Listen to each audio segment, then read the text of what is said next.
Is one of the Broncos' next draft picks already in Colorado? This is your Denver Sports Daily for April 8th. The biggest stories, the latest news. It's Denver Sports Daily. The Broncos are looking to add more offensive weapons in the draft, and a perfect option might only be 25 miles away. Jimmy Horn was one of the best receivers for the CU Buffs last season, and the season before that too, playing alongside Shadir Sanders and Travis Hunter. It's hard not to get some good outings with those guys on the floor, or on the field, I guess is a better saying. But he already met with the Broncos at the Shrine Bowl in January. Now starts to bring up the question, with the Broncos wanting to go for a running back in the first round. Obviously, that's what they're kind of been, that's what the main talk has been. Why not get this guy in a later pick? And we'll talk about that in a second. But in the last two seasons, Horn caught 95 passes for 1,008 yards and 7 touchdowns. That's only in 23 games.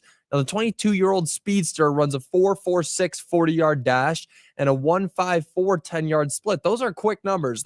Those are good numbers for this guy. Now, Horn could easily fall to the Broncos in a later round, and it would be a perfect fit.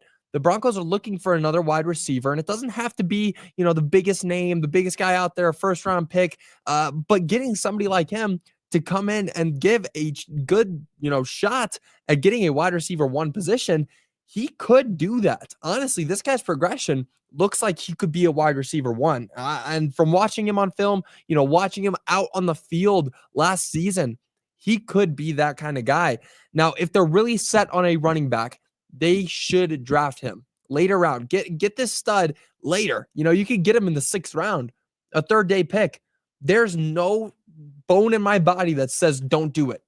Right now, this guy would be a great fit. And again, they're not necessarily set on a wide receiver in the 1st round. They want a running back. And if Ashton Genty's on the floor or on the board at the 20th pick, they're running to the podium to get him. Same thing with Omarion Hampton. But if neither of those guys are there, then it starts to move it around. Then it starts to say, is it really worth getting a different running back in the 1st round? People still have this stigma against getting running backs in the 1st round. So will the Broncos still do that if Ashton Genty and Omarion Hampton aren't there? If they are, I guarantee you'll see Jimmy Horn as a pick for a later round. But if they aren't there and they're not really certain on any of the next later running backs, I think they could go wide receiver in the 1st round. I think it could go with somebody totally different. Luther Burden would be a great pick.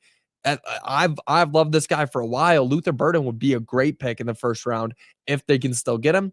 But, later round, if they do get a running back in the 1st with the 20th pick, go for Jimmy Horn. Go for Jimmy Horn. All signs point to go.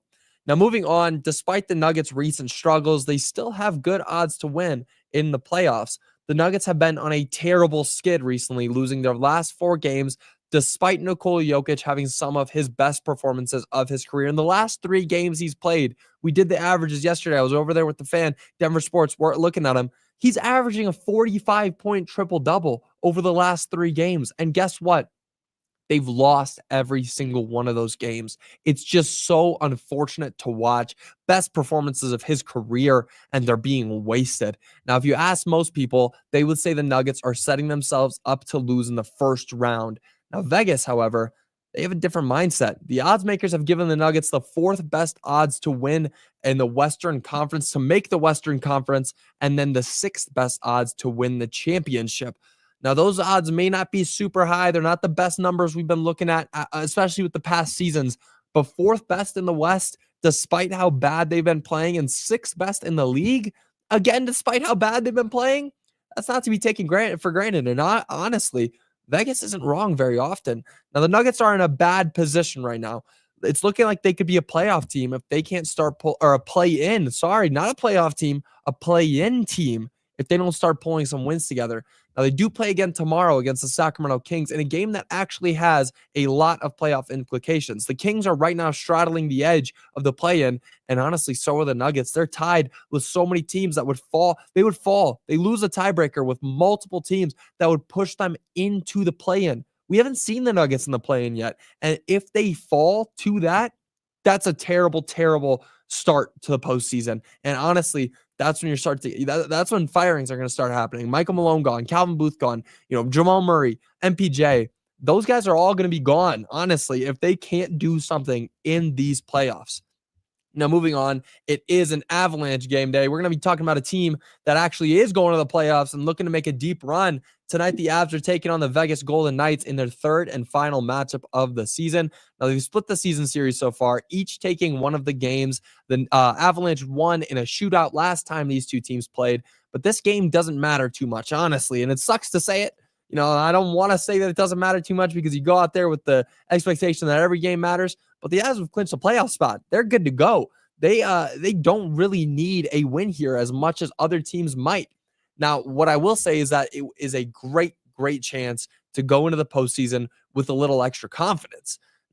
Nathan MacKinnon, this guy's looking to close out another amazing season. He's recorded 32 goals and 83 assists for a total of 115 points. Incredible numbers from this guy. He's almost been kind of sneaky. Like, Nathan MacKinnon has been putting together one of the best seasons of his career, and people aren't talking about it as much as they really should be. Now, the Avs are heading into tonight's game as slight home favorites, and that game will begin at 7:30. It's going to be a fun game. Obviously, these matchups are a lot of fun. Vegas is a good team. The Golden Knights, obviously, there's a lot of bad blood. This isn't a game that you want to go out and just lose and give up because you don't really need the win. Because honestly, Vegas doesn't really need the win either. Go out there and put some effort in and try to get a win as you head towards the postseason. Now, moving on, the Florida Gators won the 2025 NCAA National Championship. March Madness is over. The tournament is done, and the Florida Gators have come out on top. The Gators overcame a 12-point deficit to win their third championship in program history. The game came down to the wire. It was honestly a fun game. It wasn't really much of a fun game until the last 5 minutes. It ended after Houston turned the ball over with the last possession. A fitting end, honestly, to what was a sadly boring tournament. But you watch it, you got to get a shot up. You can't even get a shot up on the last chance. It's your last chance. You're down 2, and you don't even put up a shot. Really unfortunate way to end for Houston. Houston, really just unfortunate to watch in the tournament. They've had so many seasons now where they've come close or been a high seed, and if it's just ended like that. It's really unfortunate to watch. I was rooting for Houston. I don't know why, but I wanted to see Houston finally get over the hump, but they could not. Now, some people like the fact overall that all 4 number 1 seeds made the Final Four, but I was honestly upset with the lack of diversity and the lack of Cinderella runs. There was not much fun in this tournament. Now, upsets are what make March Madness fun, and unfortunately, there weren't any real notable ones this year. Obviously, McNeese beating Clemson, a 12 seed over a 5 seed, but they were just beat the next round. That wasn't the Cinderella run. You were hoping for CSU to maybe make a deep run. They won the first round, but then they lost in the next one. It's just, it wasn't that much fun to watch. Unfortunately, I love March Madness. It's the best time of year, but this one was a little bit of a letdown.